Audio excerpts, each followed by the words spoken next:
Writing is something Rebecca Fisher has always enjoyed. But one story she wrote was personal. I wrote a short story, and I couldn't get this image out of my mind of this young woman fleeing from this abusive marriage. From this short story, Rebecca wrote her first book, the story of her life.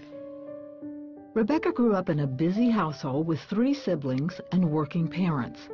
She felt like she was invisible. The need for attention grew stronger as she entered her teenage years, even though she tried to cover it up. I was pretty good at hiding a lot of things. On the surface, I looked fine. I looked happy. Rebecca went to church as a child. She was a good kid. But once she discovered boys and partying, any restraint she once had was replaced with reckless living. All of those things with the boys and the partying, and it just got to that point, that breaking point, and I found myself pregnant with a man I hardly knew at all. Rebecca believed the right thing to do was to marry the father of her child. After the wedding, they moved into an apartment attached to the funeral home where her husband worked. Rebecca was now confronted by death every day and started asking questions. Where did they go? Clearly something is missing from this body. What is it? And what does that mean for me and this new baby? Here I have this brand new baby, new life, and I'm bringing it home to a place of death. And that wasn't the only problem. Rebecca's marriage had struggled from the beginning. As time wore on, her husband became verbally abusive and even threatened to kill her. Rebecca knew she had to leave. Eventually, the marriage ended. That was frightening, to be on my own with this little baby. I didn't know what I was going to do. Being a single mom was probably the hardest thing I've ever done. With little money, no job, and nowhere to go, Rebecca remembered some of the things she learned in church as a young girl.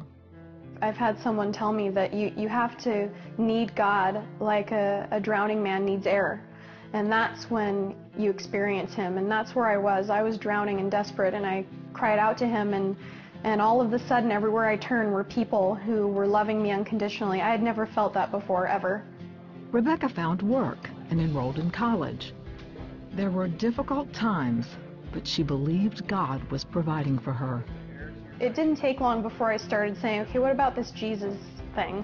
What is that? And what does that mean? And I would cry out to Him again, please tell me. If this is real, please tell me. Rebecca got her answer in a dream. I was running for some reason, holding my daughter, running through a forest. We came to an opening, and there were 3 rivers in this forest. Something caught my attention, and I looked to the river of lava, and there at the end is Jesus standing. I knew I had to put us into this river of lava, and I wasn't afraid anymore. I saw Him, He comforted me, and I did it, and I woke up. I knew He was Lord, and I knew that even through a river of lava, He could bring me peace, and it was just like my life at that time. It was such turmoil and chaos, and He brought me peace through all of it.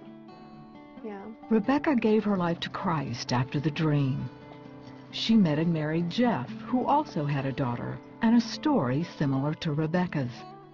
Over the years, their faith in Jesus has grown as they raised 2 teenage daughters together. I look back and I can't believe it. I just can't believe it. I never would have thought, sitting on our couch in the mortuary, that I would be here one day. As Rebecca writes today, she reflects on how far she's come. She says it's all because Jesus Christ gave her a new life. I don't necessarily deserve it. I don't know that any of us deserve, the life He has in store for us. But He has it to offer, and we just have to become willing to take it.